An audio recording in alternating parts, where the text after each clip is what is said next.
लीजिए आप लोग। स्ट्रेट और एस वेव में आप डायरेक्टली एक्सटेंशन कर सकते हो और वी वेव और मेडिकल पे आप डायरेक्टली एक्सटेंशन नहीं कर सकते हो। लिखो, स्ट्रेट और एस वेव पे आप डायरेक्टली एक्सटेंशन कर सकते हो।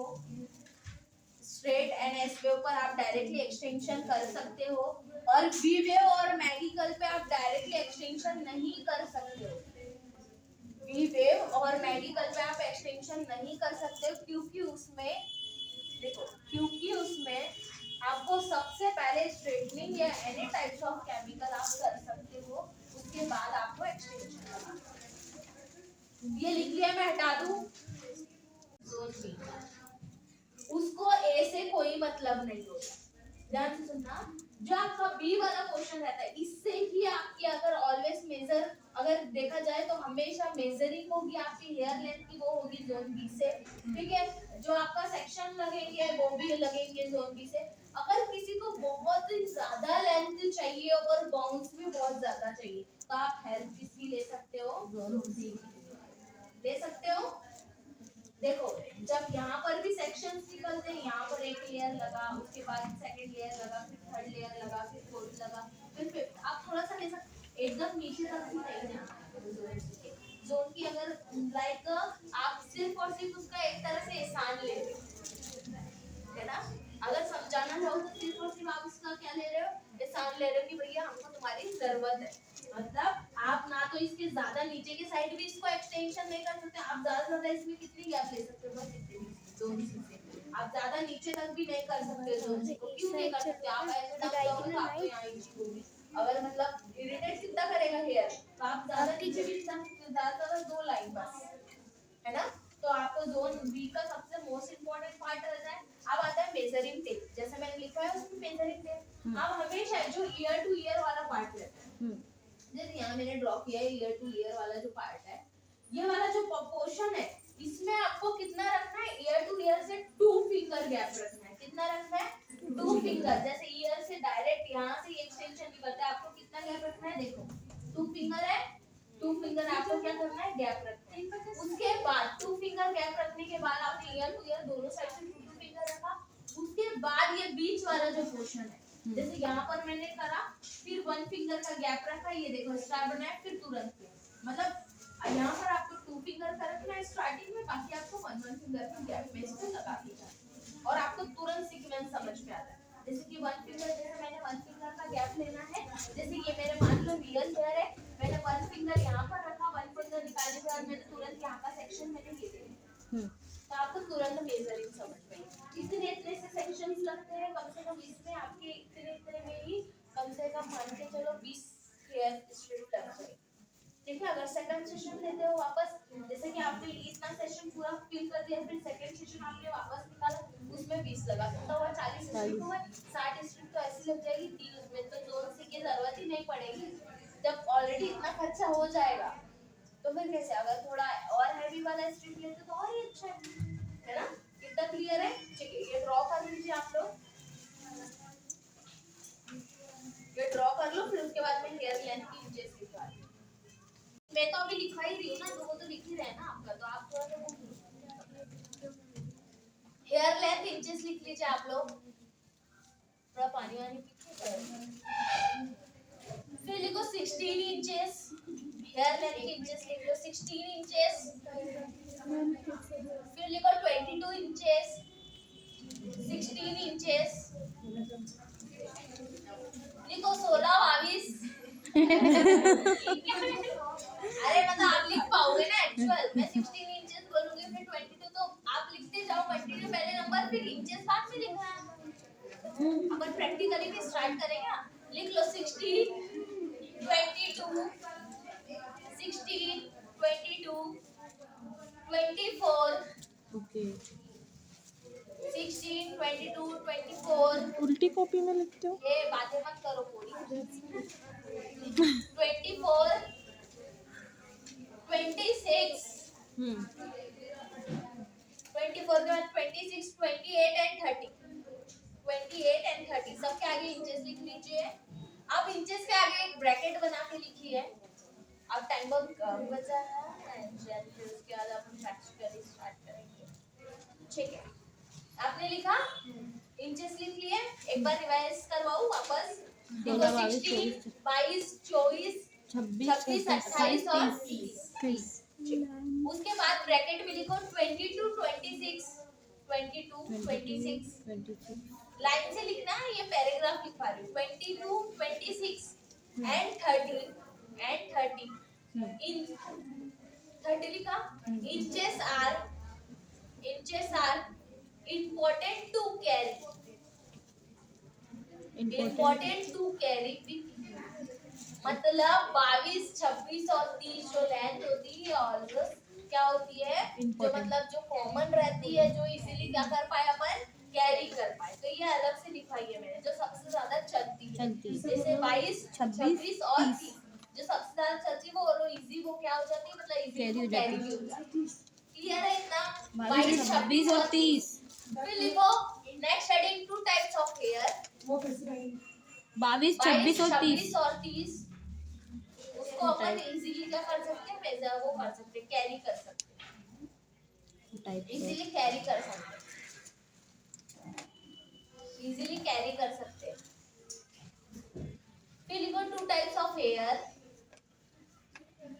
Synthetic hair and real hair. Synthetic hair and real hair, जिसमें नेचुरल ह्यूमन बींग्स उसमें लिखे। रियल हेयर पे हेयर के आगे लिखना, रियल जो हेयर है आपके उसके आगे लिखो natural human beings. Synthetic hair and real hair, synthetic hair and real hair, natural human beings. After care लिख लीजिए हेयर एक्सटेंशन का। नेचुरल ये after care for human beings. Synthetic hair and real hair, real hair के आगे लिखिए आप लोग natural human beings hair, मतलब असली इंसान के बाल। देखिए ये हिंदी में बताना भी जरूरी है, नहीं है ना मैडम? एग्जाम का कुछ याद किया? हम तो ऐसे बच्चे हैं कि जो खुद ही ऐसे पढ़ते हैं। हाँ, है ना? फिर भी पास हो जाते हैं। हाँ। क्यों? आज तक सप्लीमेंट्री भी देखो भी। ठीक है, उसके बाद लिखो after care for hair extension. After care for hair extension लिखो, आप कौन कौन से शैम्पू यूज करते हैं, लिखो। Use use use use use sulphate free and paraben free shampoo. Sulphate free and paraben free shampoo. Sulphate free, sulphate SULPHATE, sulphate free shampoo and paraben free shampoo. नहीं, paraben free के आगे shampoo मत लिखना, ठीक है भाई, मतलब उसका दोनों का मीनिंग तो सेम ही होगा। Use sulphate free shampoo and paraben free shampoo.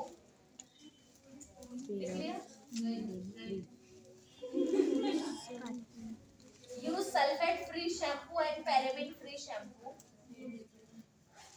फिर लिखो मैट्रिक्स, सेकंड मैट्रिक्स ऑप्टिकेयर। देखो जो मैंने अभी जो लिखा है use sulphate free and paraben free, ये क्या है, हेडिंग है, मतलब इसका एक मेन मुद्दा है कि मतलब क्या है, sulphate free and paraben free जो शैम्पू है वो, अब जो शैम्पू के नाम है अब मैं वो लिखाऊंगी, तो 1 2 3 करके लिख लो आप 1 नंबर डालिए। फिर लिखो Matrix Opticare shampoo, Matrix Opticare shampoo. बोलो रे, अब प्रैक्टिकल में मजा आएंगे। Matrix Opticare shampoo. फिर लिखो GK hair balancing shampoo, G वाला, ग्रैप्स वाला, ठीक है, GK hair balancing shampoo, GK hair balancing shampoo. सबसे पहला था मैट्रिक्स ऑप्टिकेयर शैम्पू, सेकंड है GK hair balancing shampoo, third है L'Oreal professional shampoo, L'Oreal professional shampoo. लिख लिया सबने लॉरियल तक? उसके आगे लिखो डी फॉर डॉग वाला, ई फॉर एलिफेंट। शैम्पू के आगे L'Oréal professional shampoo, L'Oreal professional shampoo. अब 4th नंबर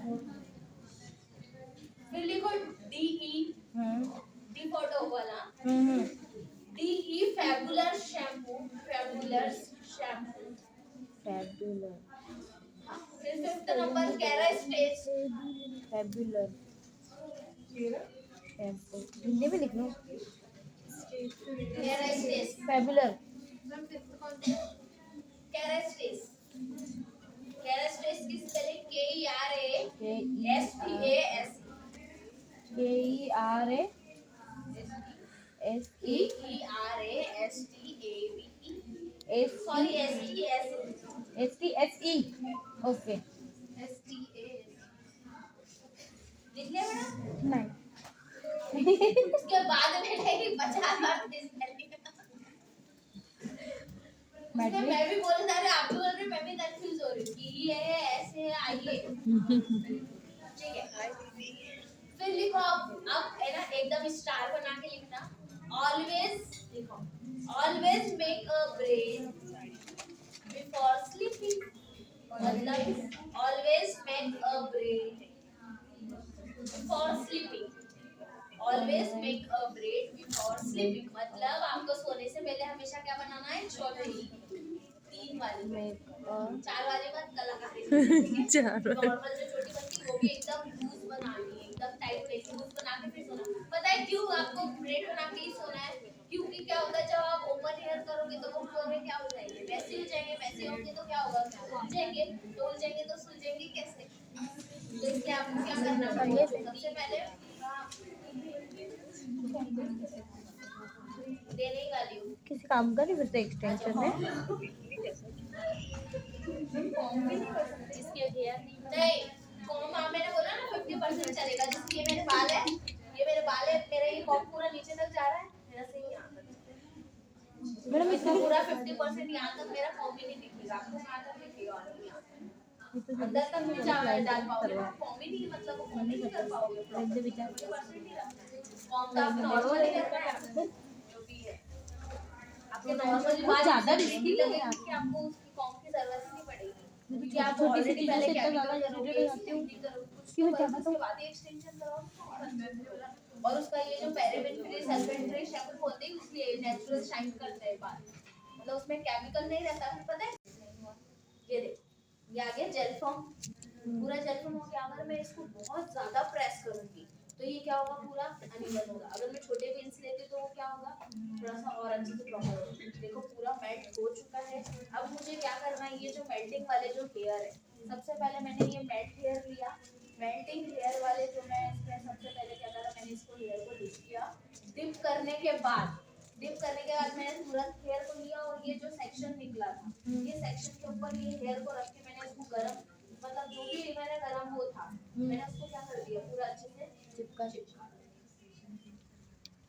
पूरा अच्छे से अब ये पूरा जो ये उचक रहा है ना इसको पूरा ऐसे डाउन में वो करके प्रेस करके एकदम स्कैल्प पे भी नहीं चिपकना अगर मान लो गलती से ये गरम स्कैल्प पे लगा तुरंत वो हो जाए इसीलिए ये इतना ज्यादा प्रॉब्लमेटिक अब देखो ये निकले कभी नहीं निकलेगा देखो बीट्स तो इसके ऊपर रखा था ये वाला कौन सा कैरेटिन ये नहीं वो माइक्रोरिंग एक्सटेंशन अलग है ये मैं भी कैरेटिन अब ये निकल दे के भी नहीं निकलेगा अब ये इतना डैमेज करेगा हेयर को तब जाके वो निकलेगा या तो जमी गंजी हो जाएगी या अपन गंजी हो तो नॉर्मली ये इतना ज्यादा ध्यान होता है मतलब इसको निकालना अगर आप इसको फील करके भी देख सकते हो तो बिल्कुल देखना मतलब एकदम वैसा वाला अजीब गरीब लगता है और फिर उसके बाद ये सॉल्यूशंस लगता है सॉल्यूशन आप इस पे स्प्रे करोगे अब देखो रियल हेयर पे भी करोगे तो अपने रियल हेयर पर भी तो असर पड़ता ही है ना तो रियल हेयर पे आपको यहाँ पर फिंगर रखनी है या तो सेक्शन क्लिप एक वो टेप जैसा रहता है वो लगा के आप इसको स्प्रे करके फॉइल से रैप कर दोगे कभी नहीं निकलेगा अभी तो मैं तोड़ के निकालूंगी यूं ठीक है लेकिन नॉर्मली जब आप ऐसे लगाते हो स्प्रे करना है स्प्रे करके आपको क्या करना है सिल्वर फॉइल से रैप करना है रैप करके फिर वो निकलेगा ठीक है तो अभी सेकंड सेशन मैंने एक लगा के रखा है एज इट इज ऐसे ही वो पूरे सेक्शन वन फिंगर के गैप चल के पूरे सेक्शंस लगते हैं अब आते हैं अपन कैरेटिन वो माइक्रोडिन पर ठीक है कैरेटिन बॉन्ड दोनों का भी प्रैक्टिस में करवाऊंगी माइक्रोडिन का भी और माइक्रोबॉन्ड का भी ठीक है हाँ जैसा क्यों ऐसा उसका छाना चाहिए नहीं इसको मुझको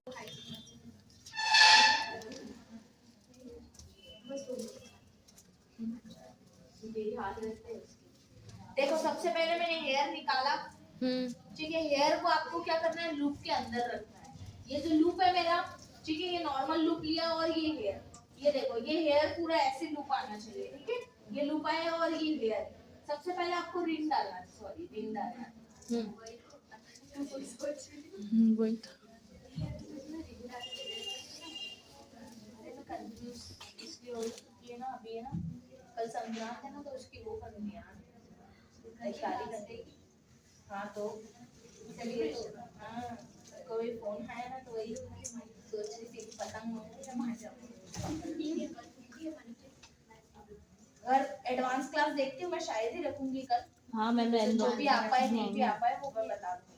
देखो सबसे पहले आपको क्या करना है, रिंग रखी आपने, ये रहा, ठीक है। ये रिंग आपने किस में रखी, लूप में। अब देखो ये माइक्रो बॉन्ड और ये केराटिन रिंग, ये एकदम अलग होती है, मतलब एकदम अपोजिट होती है। जो माइक्रो रिंग्स होती है और ये केराटिन बॉन्ड बाद में मिल लेना है। केराटिन बॉन्ड एकदम अपोजिट होता है और माइक्रो रिंग एकदम अपोजिट। तो रिंग आपने सबसे पहले कहाँ रखी, लूप पे रखी, और लूप के बाद आपने सेक्शन लिया और वो सेक्शन, ये देखो ये जो लूप है, ये लूप आपने क्या रखा नॉर्मली इसको, ठीक है। हेयर के अंदर रखना है, ठीक है लूप को। ये लूप ऊपर है और हेयर उसके अंदर है। लूप को रखते हुए सबसे पहले आपने क्या करा, आपने ये हेयर को छोड़ दिया, ये हेयर को छोड़ दिया और मैंने ये जो माइक्रो रिंग है, माइक्रो रिंग को पकड़ा और लूप से मैंने धीरे से लूप को खींचते हुए मैंने, देखो रिंग मेरी यहाँ रह गई है ना, और नॉर्मली ये हेयर। अगर उसके बाद फिर आपको क्या करना है, नॉर्मल स्ट्रिप लेना है हेयर की, कोई भी स्ट्रिप ले सकते हो आप, जैसे मैंने ये वाली स्ट्रिप ली।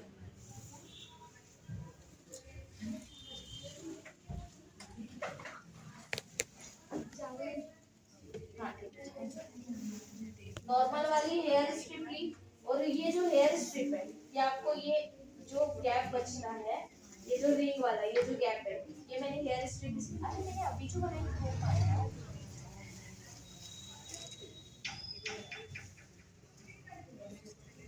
ये देखो ये जो एक्स्ट्रा हेयर रहते हैं इसमें आपने सबसे पहले क्या करा, रिंग रखी, ठीक है। जो भी एक्स्ट्रा, देखो अभी ये बंच है ना, एकदम इसके पतले बंचेस रहते हैं, ठीक है। अभी जो मैंने बनाया ना बहुत ज्यादा थिन बनाया, सॉरी थिक बनाया, थिन नहीं बनाया, अभी एकदम थिन चाहिए।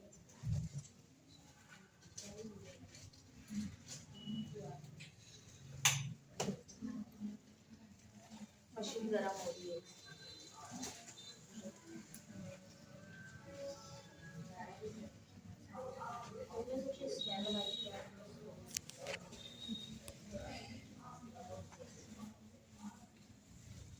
देखो नॉर्मल कॉन्सेप्ट के लिए आपने सबसे पहले रिंग रखी, रिंग के अंदर आपने क्या करा, हेयर एक्सटेंशन को रखा। नॉर्मल हेयर एक्सटेंशन के जो भी एक्स्ट्रा गैप रहते हैं ना उसको लगाया, और नॉर्मल आपने लिया प्लकर, और प्लकर से ये जो रिंग थी, ये वाली जो रिंग थी, इसको मैंने क्या करा, एकदम अच्छे से प्रेस कर दिया। ये लगा हेयर एक्सटेंशन, ये नॉर्मली स्ट्रेट रहता है और ये इज इट इज नहीं निकलेगा।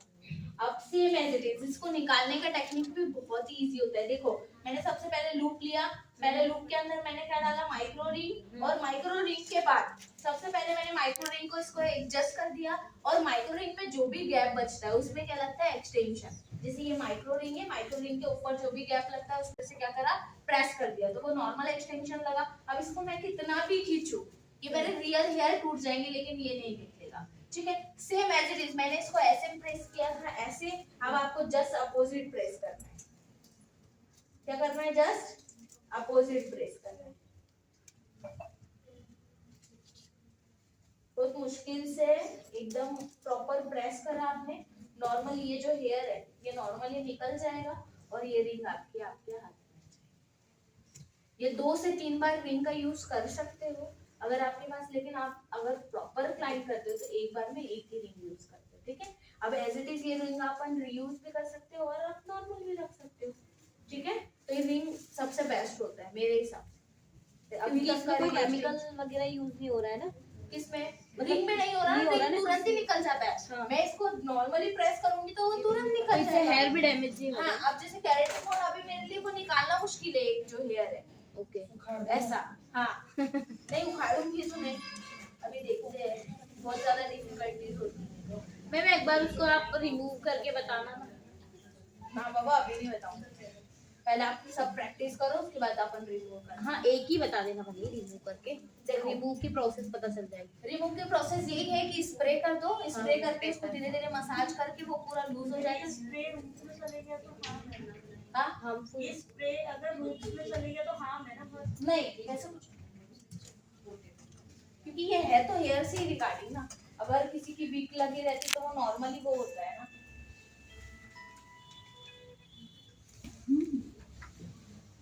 बहुत ज्यादा वैसा होता है, जितना मास्क लगा दो। तुम कहाँ खड़ी ये मोनोमर जैसा ही है ना, नॉर्मल ऐसे लूज करते हैं और इसको एसिटिक जैसे करेंगे धीरे धीरे। हाँ रियल हेयर तो नॉर्मल लूज करेंगे, वापस मसाज करेंगे, मसाज ही देना पड़ता है यार धीरे धीरे, क्योंकि वो जो लूज है मतलब वो जो ग्रिपिंग जो बनाई है ना उसको लूज करना रहता है। किस साइड में अभी हो, मेरे जिधर हाथ की मुझे स्मेल नजर ही जाएगी आती कब तक, राइट में हो या लेफ्ट क्योंकि वो इतना हार्ड फ्रेगनेंस है। तो रोड क्रॉस करो, आधे से ज्यादा तो निकल गया मेरा। सीधे आ जाओ, नेक्स्ट जो है। अब देखो मैं ऐसे भी इसको खींच रही हूँ तो भी मेरा रियल हेयर तो डैमेज हो ही रहा है ना। अगर मैं इसको निकाला, अगर तो बहुत ज्यादा ही कंडीशन में अगर वो ग्रिप बना लेता है ज्यादा ही कंडीशन में, तो आपको पता है क्या करना है, सिल्वर फॉइल से रैप करके 5 मिनट, ज्यादा भी नहीं कर सकते नहीं तो तुरंत ग्रिप लगेगी इसके अंदर। जैसे चौराया तो ये बेस्ट है। तो सीधे अंदर आ जाना राइट लेके। ये रियल हेयर कितने डैमेज हुए श्री अपोलो हॉस्पिटल। हुए तो इंग्रेडिएंट्स वही रहता है। अगर आप जितना भी केमिकल से निकालो, केमिकल से भी बदतर केमिकल से निकालो। ये एक वाली तो आ जाओ अब सिमरन।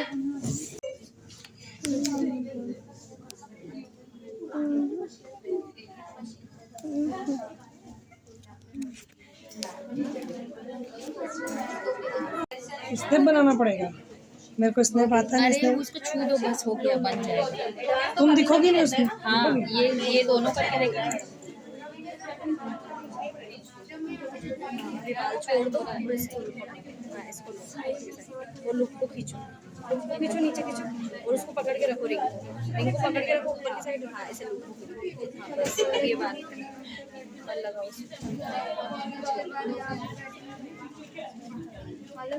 अभी ऐसे कलर से लगाओ। बस बस बस बस बस रूट के मारने ज्यादा नहीं चिपकाना। इतनी बातें रहती है तुम्हारे दोनों के पास। अब अपोजिट साइड से बात लुक के अंदर इसको रख के दबा दो। हाँ बाल को छोड़ दो, बाल को छोड़ दो, बस ये रिंग को लुक को, रिंग को ऊपर लेके जाओ। ऐसे लेके जाओगे ना तो बाल पूरे आ जाएंगे ऊपर के ऊपर ही। वो लुक से एक्स्ट्रा हेयर पकड़ना में डालिए आप रिंग, रिंग के अंदर जो एक्स्ट्रा हेयर रहते हैं उसको रखना है, बिल्कुल, और प्लकर से प्लग कर देना। बस यहाँ से 1 इंच की दूरी रखना चाहता है तो बस थोड़ा सा दबाना। हल्का ही दबाएगा। अब आप आ जाइए।